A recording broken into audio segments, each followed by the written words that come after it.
பொதுவாக நம்ம gas cylinder book பண்ணணும்னா ஐவிஆர்எஸ் மூலிமா புக் பண்ணுவோம். புக் பண்ணி மேக்ஸிமம் 3 டேஸ்க்குள்ளே நம்ம வீடு தேடி வந்துடும். ஆனால் இப்போ இருக்கிற சுச்சுவேஷன் அப்படி இல்லை. சரி, நம்ம நேராக போய் கேஸ் ஏஜென்சி ஆஃபீஸ்லேயே புக் பண்ணிடலான்னு பார்த்தா அங்கே ஒரு பெரிய க்யூவே நிற்கிது. அதுவும் பரவாயில்ல, பிளாக் மார்க்கெட்டில் ஒரு 100-200 அதிகமாக கொடுத்து புக் பண்ணலான்னு பார்த்தா அதுக்கும் வாய்ப்பு கம்மியாக தான் இருக்குது. ஆனால் இந்த நிலைமை தமிழ்நாட்டில் மட்டும் இல்லை, இந்தியா ஃபுல்லாக இருக்குது. இந்த நிலைமை ஏன் எதனால் நம்ம ஃபேஸ் பண்ணுறோன்னு உங்களுக்கு எல்லாருக்கும் நல்லாவே தெரியும். பட் இருந்தாலும் இதை தடுக்கிறதுக்கு நம்ம மத்திய அரசு என்னென்னலாம் நடவடிக்கை எடுத்துக்கிட்டு இருக்குது, இந்த ப்ராப்ளம் இன்னும் எவ்வளோ நாளைக்கு நீளும், இதை பற்றி டீட்டெயிலாக பார்க்கலாம் வாங்க. இந்தியா ஆண்டுதோறும் சுமார் 33 மில்லியன் மெட்ரிக் டன் எல்பிஜி வாயுவை பயன்படுத்துது. வீட்டு உபயோக கணக்குப்படி பார்த்தா ஒரு வருஷத்துக்கு 235 கோடி சிலிண்டர்கள் தேவைப்படுது. அதாவது ஒரு நாளைக்கு 64 லட்சம் சிலிண்டர்கள் இந்தியா முழுவதும் சப்ளை பண்ணணும். இதில் 88% வீடுகளுக்கும் மீதி இருக்கிற 12% கமர்ஷியல் பர்பஸ்க்காகவும் யூஸ் பண்ணுறாங்க.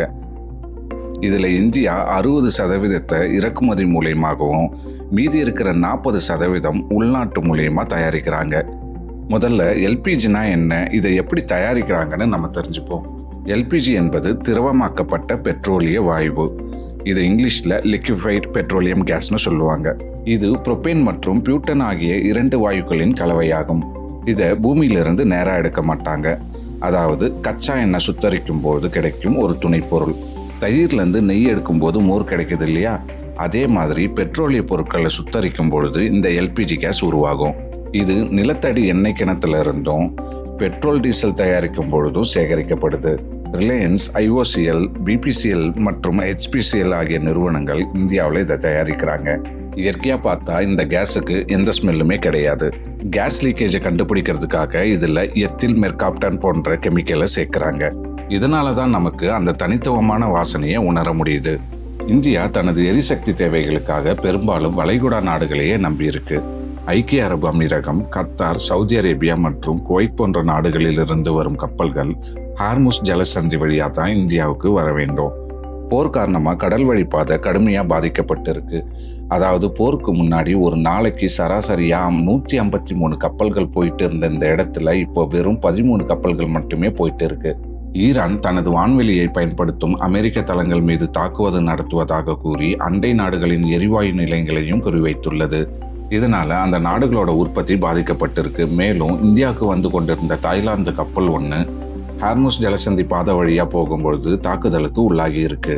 தற்போதைய நிலவரப்படி இந்தியாவுக்கு 10 நாட்களுக்கான அவசர எல்பிஜி கையிருப்பு மட்டுமே இருக்குது. இதனால மத்திய அரசு அத்தியாவசிய பொருட்கள் சட்டம் 1995 அமல்படுத்தி இருக்கிறது.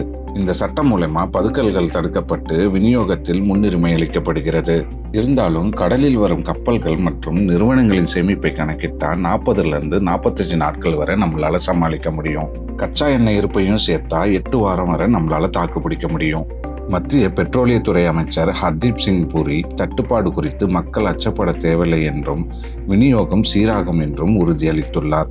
இந்த போர் ரொம்ப நாள் நீடிச்சா இந்தியா, நார்வே மற்றும் அமெரிக்கா போன்ற நாடுகளில் இருந்து எரிவாயு இறக்குமதி செய்ய திட்டமிடப்பட்டுள்ளது. ஆனால் அங்கிருந்து கப்பல் வர சுமார் 2 மாதங்கள் ஆகும்ன்றதுனால இடைப்பட்ட காலத்தில் கண்டிப்பாக தட்டுப்பாடு நிலவக்கூடும். இதுக்கு நடுவில் ரஷ்யா கிட்ட இருந்து இந்தியா அதிக அளவில் கச்சா எண்ணெயை ஆர்டர் செஞ்சிருக்கு. சுமார் 2.2 கோடி பேரல் ரஷ்யா எண்ணெய் விரைவில் இந்தியா வந்து அடையும். ஆஸ்திரேலியா, அல்ஜீரியா மற்றும் நைஜீரியா போன்ற நாடுகள் கிட்ட இந்தியா பேச்சுவார்த்தை ஆரம்பிச்சிருக்கு. இந்தியாவின் 70% கச்சா எண்ணெய் இறக்குமதி ஹார்முஸ் ஜலசந்திக்கு வெளியே உள்ள பாதைகள் வழியா மாற்றப்பட்டுள்ளது.